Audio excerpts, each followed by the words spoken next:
And now we want to calculate the levels. So I'll go here in the Dynamo and then I'll search for element type.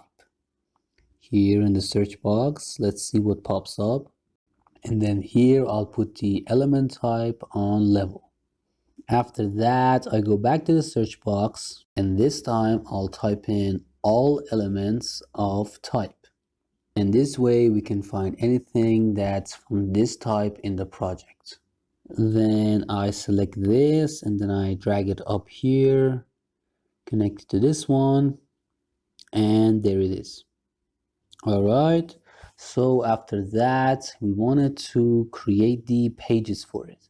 So in the search box this time I'll search for plane offset. Let's see what pops up, and there we go. After that we want to calculate the distance, so this time I'll look for level dot elevation in the search box. So open this up and then connect it to the threads and then click on run. Let's see what the result is. So it's 0, 3000, 6000 and so forth.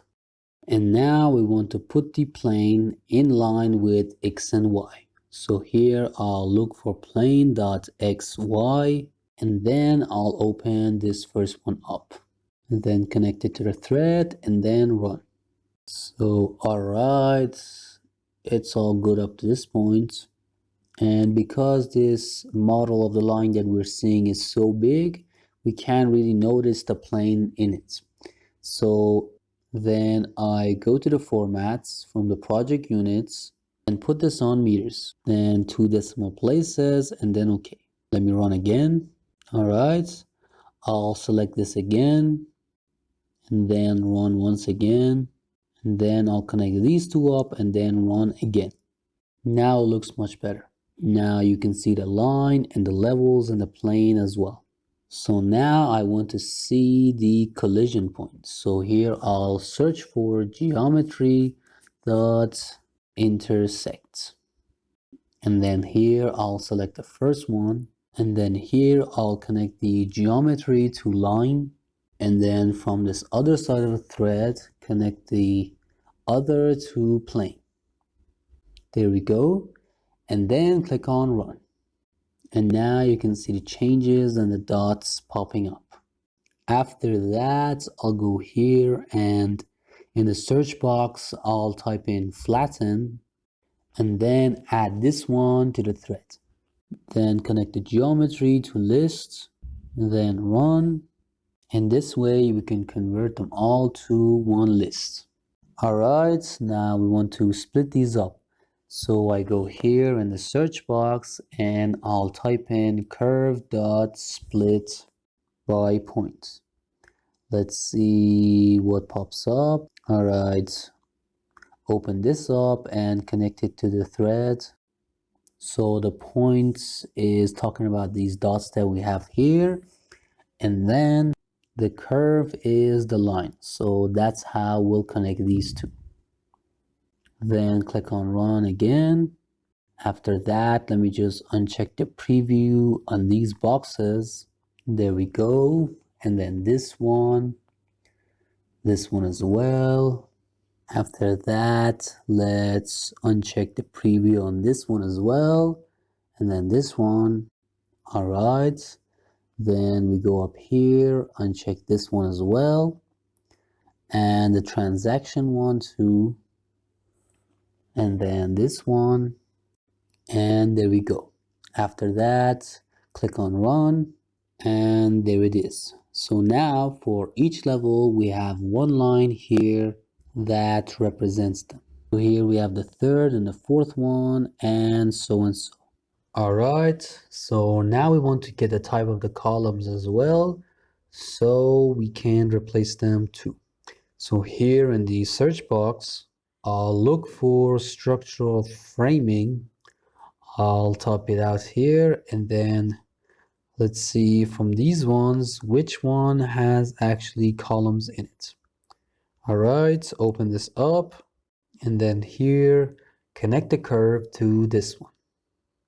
And then here connect it by the level to this one here. And after that, here we have the structural framing. So I'll search for element dot get parameter value by name. Let's see. All right, open this up. So then connect this one by the element to this part. And then for the parameter, I'll go here and open up a string, and here I'll get the type, and then connect the parameter name to the type. Then click on run and then connect this to here. All right, hit run once again. And now you can see it has split up the column for each level, but it has kept the first part of the column as well. So if you try to move the columns, the base one stands still. All right, so let me delete this one and then we'll continue our work here. So here, I'll search for list in the search box, then open this up and connect it to the thread by this point. And then from here, connect the item to the elements and then a quick save. So now this one is sort of our closed domain. So here in the search box, I'll look for transaction and then I'll open this first one up and then connect it to the thread by this, and then I'll click on run. Let me just see what the result is up to this point. And here it is. All right, so this first one was okay. Let me just go here and delete these. There we go. Oh, Control Z and then delete. All right. Here I'll create a code block in Dynamo and I'll name it C bracket open 0 bracket closed. Doing this will sort of filter the first place that we have in our ingoing command, as you can see here. Then I'll open up the create list, then I'll connect it to the thread like this, and then after I've done that, I'll go to the library again, and this time I'll look for delete list. Let's see what we can find. All right, open this up. All right, it needs this package to be installed. So we go here and then we open up the online package search. You just need a network connection for this, so make sure to sort that out. And after you've opened this, just here look for practical beam and then install it. But for now, as a sort of guidance, I'll create a note here and then open it up, and inside it I'll write practical beam package. There we go, except here, and there it is. All right, let me just disconnect it from the thread here and then bring it here with the delete list of elements and put it here. After that, I'll group these up and there we go. Then I'll connect it to the thread and it's sort of our last command. Now, what does this command do when you select the type of column and you want to replace it? This just gets rid of the old type that you want to replace.